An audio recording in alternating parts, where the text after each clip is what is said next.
Hello friends. ये हमारी soil science series का सेकंड लेक्चर है। इससे पहले हमने डिस्कस किया है फर्स्ट लेक्चर में बेसिक्स ऑफ सॉइल साइंस को, और आज हम डिस्कस करने वाले हैं रॉक्स एंड मिनरल्स को। So let's get started.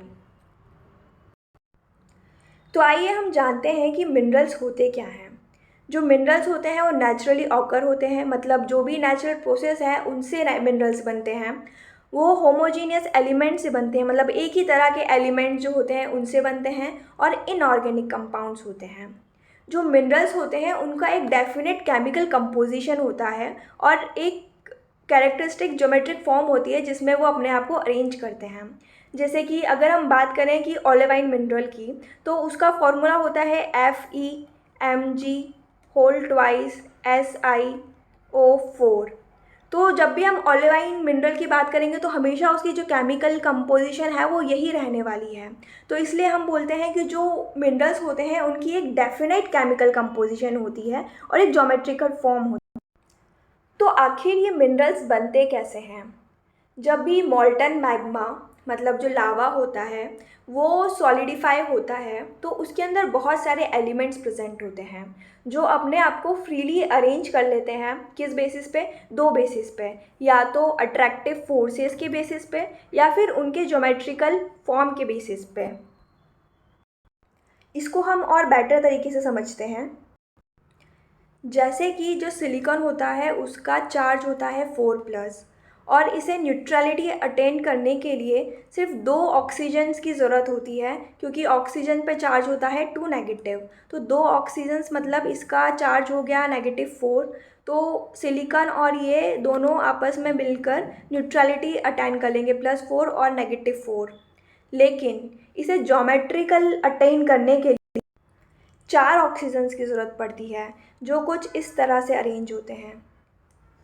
एक ऑक्सीजन, 2, 3 और ये 4, जो कि एक दूसरे से टच होते हैं और एक टेट्राहेड्रन स्ट्रक्चर बनाते हैं। क्योंकि जैसे अभी हमने देखा कि जो ऑक्सीजन का चार्ज होता है वो 2 नेगेटिव होता है, और यहाँ पर 4 ऑक्सीजन है, तो टोटल इनका चार्ज हो गया -8, और सिलिकॉन का चार्ज है वहीं पर +4। तो इस जो टेट्राहेड्रन स्ट्रक्चर्स होता है उसका नेट चार्ज हो जाता है -4। लेकिन ज्योमेट्रिकली स्टेबल स्ट्रक्चर बनाने के लिए एक सिलिकॉन चार्ज ऑक्सीजन आयन से ही कनेक्ट होता है। इसलिए हम कहते हैं कि जो सिलिकॉन टेट्राहेड्रन, मतलब ये जो स्ट्रक्चर है, इसी को कहा जाता है सिलिकॉन टेट्राहेड्रन स्ट्रक्चर, क्योंकि इसमें 4 ऑक्सीजन जो है वो जुड़े हुए हैं सिलिकॉन से। और ये जो सिलिकॉइड टेट्राहेड्रन स्ट्रक्चर होता है वो किसी भी सिलिकेट मिनरल का फंडामेंटल बिल्डिंग ब्लॉक होता है। तो यहाँ पर हमने देखा कि कैसे ज्योमेट्रिक फॉर्म अटेन करने के लिए जो मिनरल्स हैं अपने आप को एक दूसरे के साथ अरेंज कर लेते हैं। ये जो मिनरल्स हैं इन्हें दो ग्रुप्स में डिवाइड किया गया है, दैट इज़ प्राइमरी मिनरल्स और सेकेंडरी मिनरल्स। तो प्राइमरी मिनरल्स क्या होते हैं? जो ओरिजिनल कंपोनेंट ऑफ रॉक्स होता है, मतलब जब जो मैग्मा होता है जो सॉलिडिफाई हो जाता है और अपने आप को वो अरेंज कर लेता है on the basis of attractive force या ज्योमेट्रिक फॉर्म, और तब जो मिनरल्स बनाता है ओरिजिनली उसे प्राइमरी मिनरल्स बोलते हैं। मतलब डायरेक्टली जो कूलिंग और क्रिस्टलाइजेशन हो गया है मोल्टन मैग्मा का, तो डिफरेंट बेसिस जो एलिमेंट्स होते हैं उसके बेसिस पे जो अलग अलग मिनरल्स बने उसे बोलेंगे प्राइमरी मिनरल्स। और इन प्राइमरी मिनरल्स में फिर आगे जो वेदरिंग या जो भी अल्टरेशन होता है तो उनसे जो मिनरल्स बनते हैं उन्हें कहा जाता है सेकेंडरी मिनरल्स। जो प्राइमरी मिनरल्स होते हैं वो टिपिकली फाउंड होते हैं इग्नियस और मेटामॉर्फिक रॉक्स में। इसको रॉक्स को हम आगे और डिस्कस करने वाले हैं। जैसे इग्नियस रॉक्स तो वही होते हैं जो कि मैग्मा से सॉलिडिफाई बन के जो ओरिजिनली बनते हैं, उन्हीं इग्नियस रॉक्स बोलते हैं। तो उनसे जो मिनरल्स बनेंगे वो भी प्राइमरी मिनरल्स ही होंगे। और वहीं पर सेकेंडरी मिनरल्स क्या होते हैं? जो कि सेडिमेंट्री रॉक्स या फिर सॉइल्स में जो मिनरल्स पाए जाते हैं वो सेकेंडरी मिनरल्स होते हैं। जो प्राइमरी मिनरल्स होते हैं वो केमिकली स्टेबल होते हैं और अनचेंज्ड होते हैं सिंस देयर फॉर्मेशन। जैसे कि क्वार्ट्ज जो बन गया मिनरल्स, यही जो होगा जो डायरेक्टली बना है ड्यू टू द क्रिस्टलाइजेशन और कूलिंग ऑफ मोल्टन मैग्मा। लेकिन अगर इसमें कुछ और अल्ट्रेशन हुआ, जैसे कि हाइड्रेशन, ऑक्सीडेशन या कार्बोनेशन, तो अगर इसमें कुछ अल्ट्रेशन हुआ तो वो फिर सेकेंडरी मिनरल्स कहलाएगा, वरना ये जो जब तक वो अनचेंज है उसकी फॉर्मेशन से, तब तक वो प्राइमरी मिनरल्स में आएगा। और ये कुछ एग्जांपल्स हैं प्राइमरी मिनरल्स के और सेकेंडरी मिनरल्स के। फिर ये क्ले मिनरल्स, जिसे हम फाइलोसिलिकेट्स भी बोलते हैं, वो अलग फिर से उनका एक क्लासिफिकेशन है जो कि 3 टाइप्स में होते हैं, जैसे कि 1:1 टाइप, फिर 2:1 टाइप, देन कम्स 2:1:1 टाइप। फिर इसमें भी 2:1 में भी एक्सपैंडिंग और नॉन एक्सपैंडिंग टाइप के मिनरल्स होते हैं। तो इसे हम और फर्दर जब हम सॉइल कॉलोइड्स वाला लेक्चर करेंगे तो इसे डेप्थ में डिस्कस करेंगे। Now let's discuss the essential minerals and accessory minerals. तो इसेंशियल मिनरल्स जो वो प्राइमरी मिनरल्स होते हैं जो कि किसी भी एक रॉक का चीफ कंस्टिट्यूएंट फॉर्म करते हैं, मतलब उस रॉक को उस मिनरल की वजह से ही जाना जाता है, जिसका एग्जांपल्स हैं फेल्सपार, पायरोक्सीन्स, माइकास एंड एटसेट्रा। वहीं एसेसरी मिनरल्स वो होते हैं जो बहुत ही छोटी क्वांटिटीज़ में प्रेजेंट होते हैं रॉक के अंदर, और उनके होने या ना होने से उस रॉक पर कोई ज़्यादा फ़र्क नहीं पड़ता, तो उन्हें एसेसरी मिनरल्स बोलते हैं, जिसका एग्जांपल है टॉर्मेलिन, मैग्नेटाइट एटसेट्रा। नाउ फर्दर जो मिनरल्स हैं उन्हें क्लासीफाई किया जाता है 2 बेसिस पे। एक होते हैं सिलिकेट मिनरल्स और दूसरे होते हैं नॉन सिलिकेट मिनरल्स। तो सिलिकेट मिनरल्स क्या होते हैं? वो मिनरल्स जिसमें सिलिकॉन और ऑक्सीजन प्रेजेंट होता है, और ये लार्जेस्ट ग्रुप ऑफ मिनरल्स होते हैं। सिलिकॉन और ऑक्सीजन कैसे प्रेजेंट होता है? टेट्राहेड्रन फॉर्म में, जो कि अभी हमने डिस्कस किया, वो जो टेट्राहेड्रन फॉर्म में सिलिकॉन और ऑक्सीजन प्रेजेंट था, उसको ही सिलिकॉन टेट्राहेड्रन, और उसको फंडामेंटल बिल्डिंग ब्लॉक बोला जाता है मिनरल्स का। इसके एग्जांपल्स हैं क्वार्ट्ज, फेल्सपार, माइका। मतलब ये जो भी मिनरल्स हैं उनमें ऐसा बिल्डिंग ब्लॉक क्या प्रेजेंट होगा? Silicate tetrahedron structures. इसकी फिर सब कैटेगरीज भी हैं, जैसे कि नाइजोसिलिकेट्स, सोरोसिलिकेट्स, इनोसिसिलिकेट्स, फाइलोसिलिकेट्स और टेक्टोसिलिकेट्स। तो इसमें नाइजोसिलिकेट्स, जिसे ऑर्थोसिलिकेट्स या आइलैंड सिलिकेट्स भी बोला जाता है, ये क्या होता है? तो नाइजोसिलिकेट्स वो होते हैं जिसमें जो ऑक्सीजन है उसकी शेयरिंग नहीं होती, और ये इंडिविजुअल सिलिकॉन टेट्राहेड्रल जो शीट्स होते हैं उससे बनते हैं और अल्टरनेट करते हैं पॉजिटिवली चार्ज मेटल आयन से। इसमें ऑक्सीजन की कोई भी शेयरिंग नहीं होगी।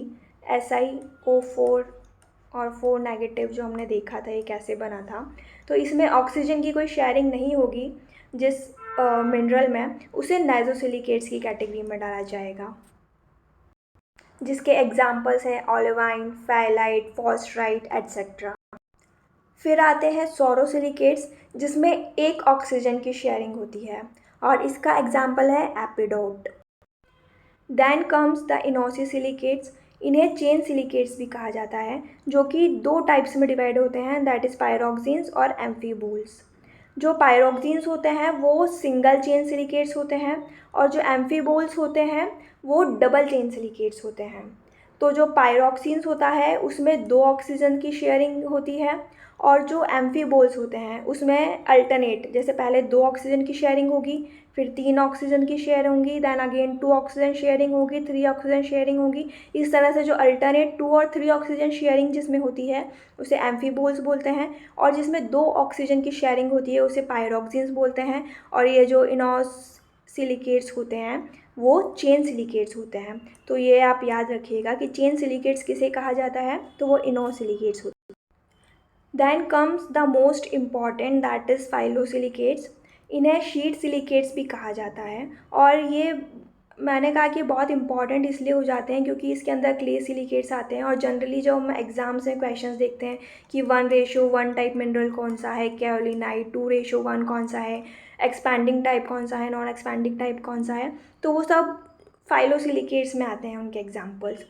जो फाइलोसिलिकेट्स होते हैं वो 2 डायमेंशनल उनका शीट स्ट्रक्चर होता है। जैसे कि हमने कहा कि ये शीट सिलिकेट्स इन्हें कहा जाता है, तो इनका जो शीट स्ट्रक्चर होता है वो 2D होता है, और ये हनीकॉम्ब स्ट्रक्चर्स इनमें प्रेजेंट होता है। तो अगर आपसे कभी पूछे कि कौन सा सिलिकेट्स की सब कैटेगरी, जो मिनरल्स की सब कैटेगरीज है जिसमें हनीकॉम्ब स्ट्रक्चर्स पाया जाता है, तो उसका आंसर होगा फाइलोसिलिकेट्स, और इसमें 3 ऑक्सीजन की शेयरिंग होगी। Then the next one is tectosilicates. जो टेक्टोसिलिकेट्स होते हैं उसमें 4 ऑक्सीजन्स की शेयरिंग होती है, और इसमें फाइलोसिलिकेट्स में 2D स्ट्रक्चर था, इसमें 3D स्ट्रक्चर पाया जाता है और इसे फ्रेमवर्क सिलिकेट्स या नेटवर्क सिलिकेट्स भी कहते हैं।